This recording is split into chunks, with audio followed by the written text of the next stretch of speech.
Okay. Sir, una po sa lahat, may hamon po kayo kay Baguio City Mayor Benji Magalong. Can you clarify that, sir? Yung alin po, Greg? Yung hamon po ninyo, Kong, kay Mayor Magalong. Una-una, inamon ko siya na halimbawa siguro, hindi naman siguro talagang serious ang kanyang sinasabi, pwede naman siya mag-apologize. Na sinabi niya na ayaw niya mag-apologize. So, ang pinakamagandang gawin niya, sinabi ko nga dito, the honorable thing na kinakailangan gawin niya, kung talagang meron siyang alam, sabihin niya na kung sino yung mga yan. Sabihin niya na kung sino yung yan, submit documents, testify under oath, at para malinis po natin ang sistema na nais tayo talagang maging malinis. Klaruhin lang po natin, siya ho ba ay nakatanggap na ng imbitasyon mula sa mga komite sa Kongreso para humarap sa mga pagdinig? Actually, hindi ko talaga nalaman na meron siyang natanggap. Pero palagay ko yung head ng Tri-Committee, si Terry Ridon, nagsabi na publicly na siya ay imbitado na humarap. Pero ang Kamara ho ba ay may just in case no na tumanggi itong si Mayor Magalong, ang Kamara ho ba ay may kapangyarihan na isamon itong si Mayor Magalong kasama na yung mga ebidensyang sinasabi niya? Bakit hindi? Siya ang unang whistleblower. Kaya may karapatan ng Kamara, may karapatan ng Tri-Committee na ipatawag siya. Opo, kasi nung talagang meron siyang tinatago na sinabi naman niya na alam niya kung sino-sino yung mga yan Hindi sabihin niya na, ba't kinakailangan pang magbibigay siya ng blanket association sa buong Kamara, di ba? Kung kasi itong si Mayor Magalong, nung huling nakausap namin dito last week, sinabi niya na willing siyang humarap sa mga pagdinig ng Kamara, pero hindi niya dadalhin yung mga ebidensyang hawak niya. Dahil meron daw siyang trust issues sa Congress. Your comment, please. Kung halimbawa, wala siyang tiwala sa Kongreso, talagang magiging honorable ang magiging investigation dyan. Ako, naniniwala rin ako na pwede natin gawing independent commission yan. Oo. Bilang independent commission, wala rin sa Kongreso yan. Palagay ko, harap na siya. Sabihin niya ng mga pangalan.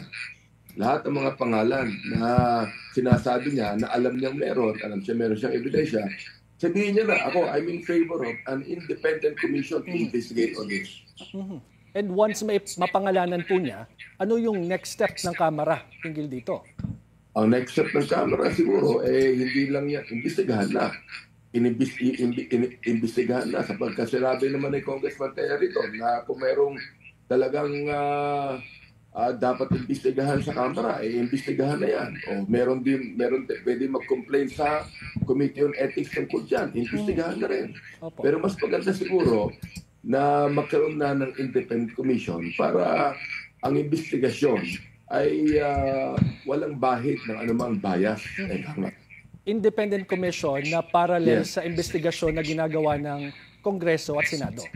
Ako, ang sinabi ko, it can be a whole government approach. Pwede mag-imbestiga ang executive, pwede mag-imbestiga ang judiciary, pwede mag-imbestiga ang Senate, ang House of Representatives, at pwede mag-imbestiga independent commission. Buuin na po natin ito para matapos na. Mahirap po yung nalalagay lang sa media, parang missing sa bungero yan. Nakakalimutan din pagkatapos. Kinakailangan tundugin na natin ito, Greg. Kinakailangan tapusin na ho natin ito sapagkat ang taong bayan po ang sumisigaw na Ang taong bayan na ang ang talagang naguguluhan dito. Oo.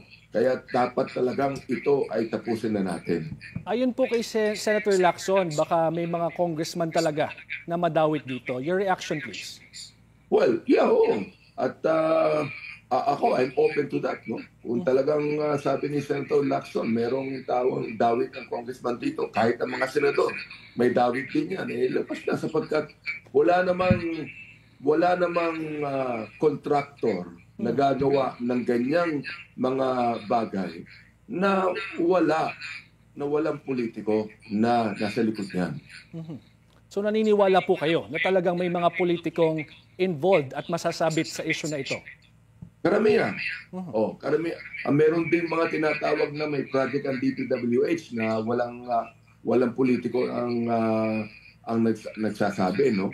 Pero merong contractor na sinasabi, pati yung mga politiko, contractor eh.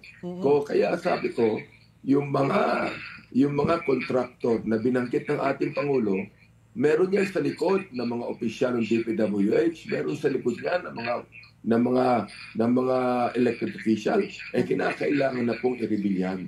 Okay. Sa lalong madaling panahon. Ito pong si Senate President Chis Escudero, nagpanukala po siya na dapat itong mga kamag-anak ng mga elected officials o appointed officials ay kung may kumpanya sila, hindi sila dapat... Ito kasi yung issue na yan na pinagsosorry si Magalong. Alam mo, ito mga kababayan, itong si Abante, kasi dalawa lang naman po yan.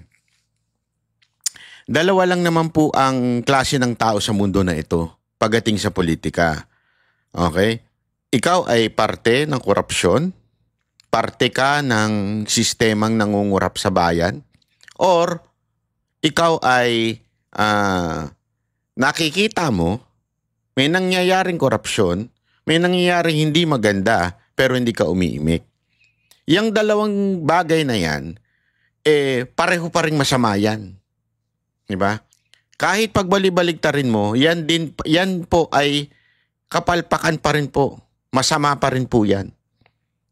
Malinaw po yan na masama po yan, hindi ho tama yan. Sana burahin na natin yan dalawang klase ng politiko sa Pilipinas. Yung nangungurap at pumapayag sa kurap. Kahit hindi siya nangungurap, pumapayag siya. Hinahayaan niya, may nakikita siya. Mabuti nga ngayon, may mga tumatayo na katulad nila Magalong, ni Yorme, ni Vico Soto, yung tumatayo na para labanan ng ganitong klase ng sistema. At syempre si VP Sara Duterte. Sana nga yung mga leader natin ganito na tuloy natin ito ha. Ito yung sinabi ni Magalong Panoorin natin. Hindi ako magsosorry. Itong mariing giniit ni Baguio City Mayor Benjamin Magalong na hindi siya magbibigay ng public apology sa mga kongresistang umano'y tinamaan ng kanyang mga pahayag kaugnay ng isyu ng katiwalian. Bakit naman ako mag-public apology? Bakit naman ako Sinabi ko na yan Sinabi ko na yan At the end of the day, I will not.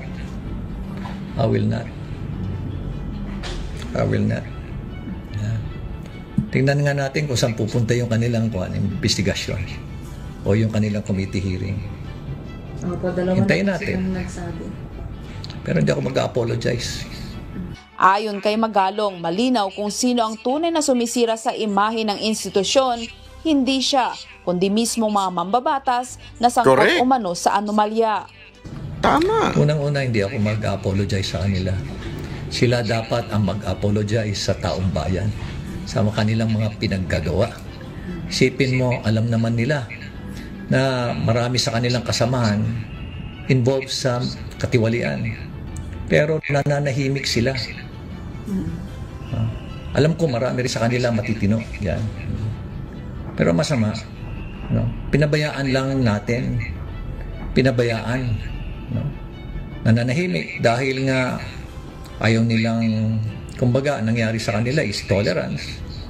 Matatanda na giniit ni Manila 6th District Representative Benny Abante na nararapat lamang magbigay ng public apology si Baguio City Mayor Benjamin Magalong matapos itong tawaging moro-moro ang nakaambang investigasyon ng Kamara sa flood control projects. Ayon kay Abante, isang insulto sa institusyon ang pahayag ni Magalong at hindi dapat lahatin ang mga kongresista. Giit naman ng alkalde matagal nang malinaw sa mga kapwa-kongresista kung ano ang nangyayari, ngunit pinili umano ng iba na manahimik. Dagdag pa niya, ang katahimikan ay hindi neutralidad kundi pakikipagsabwatan. Yan yung sinasabi natin di ba mga kababayan? Hindi, ang pagiging tahimik, hindi ibig sabihin nag-against ka. Kailangan ka talagang mag-ingay. Kung may nakikita ka mali, dapat mo talagang punahin. Kaya nga ako, hindi ko sinasabing corrupt si Abante, ha? Wala tayong sinasabing corrupt si Abante. Pero ang punto ko, yung imposible ho, Mr. Abante, na wala ho kayong alam. Imposible ho yun na wala. As in, okay lang kayo sa lahat ng nangyayari sa Congress at talagang sinasabi ninyo, okay yan, walang problema. Walang korupsyon. Imposible yun, sir. Di ba? Sana, magsalita kayo kung may alam kayo, respeto pa naman ng inyong titulo, bishop, tapos biglang sumasang-ayon lang kayo sa mga nakikita ninyo dyan sa loob ng Congress. Di ba? Ang pananahimik, it's just a sign of agreeing. So sana wag tayong ganun. Di ba, Mr. Abante, Mr. Congressman. Buti nga, naipanalo kayo ni Commissioner, di ba? Hindi, totoo naman Hindi siya nanalo. Ang nanalo yung isa. Ngayon, na-disqualify lang na-disqualify lang yung isa dahil sa kagustuhan ni chairman. Kaya kayo naupo. Ngayon, bumawi na kayo. Buti nga, napaupo pa kayo Ipinagmalaki pero itinanggi sa huli. Yan ang buwelta ni Senator Ping Lacson kay Oriental Mindoro 1st District Representative Arnan Panaligan matapos nitong itanggi na may kinalaman siya sa mga maanumalyang flood control project sa kanilang distrito. Sa sesyon sa Senado, inilatag ni Lacson ang patunay na pinondohan umano ng kongresista ang mga proyekto sa bayan ng Nauhan sa Baco. Ayon kay Lacson, ipinagmalaki pa noon ni Panaligan ang naturang proyekto. Tapos sa kanya ito ipinagkaila noong naging kontrobersyal na. Kita ninyo? Same! Sabi nga, same banana. Di ba? Same, sabi nga birds with the same feather pack together. Hindi. Ano ba yun? Pluck together. Di ba? Bagamat sinabi ni Panaligan na exclusive authority ito ng DPWH, dapat daw binabantayan pa rin ito ng mga kongresista para masigurong hindi depektibo o substandard ang gawa. Hinala ng senador, posibleng hindi lang si Panaligan ang nagmalaki ng ganitong mga proyekto, pero hindi na i-post o tinanggal na sa social media o tarpaulin nang umusbong ang issue ng korupsyon sa flood control projects. Easier sa agenda, kasi nga walang record Itatanggi lang nila. Natawa nga ako doon sa sagot kasi sabi niya wala siyang kinalaman. Pwedeng wala nga siyang kinalaman doon sa insertion. Madali tanggi yun Pero hindi ako sang-ayon sa sinabi niya na lahat yun nasa net. Alam mo, yung kaso doon sa Nauhan na yun, yung nasa net doon ay 110 million lang. Mga kapatid, sabi ko nga sa inyo, this is a typical palusot ng isang congressman. Pagmamalaki nila na proyekto nila, ilalagay nila pangalan nila. Pero pagka nagkabulilyaso, sasabihin nila, DPWH lang yan. Wala kaming kinalaman dyan. Kami ay nag-aayos lang ng project, kuno. Yeah? Puro ganun. Ito isang halimbawa na hindi lang si Chua. Sabi, di umano ni Lacson, isa pa itong isang congressman na ito. So, ibig sabihin, talagang gawain nila ito mga ganitong klaseng estilo, di ba? Nagpapalusot sila. Ngayon, nagkakabukingan na. So, kanya-kanya na silang, sandali, hindi ko to project. Pero pagka noong una, talagang pinagmamalaki nila dun sa kanila mga constituent. Nakapagpagawa tayo ng basketball court, nakapagpagawa tayo ng ganire,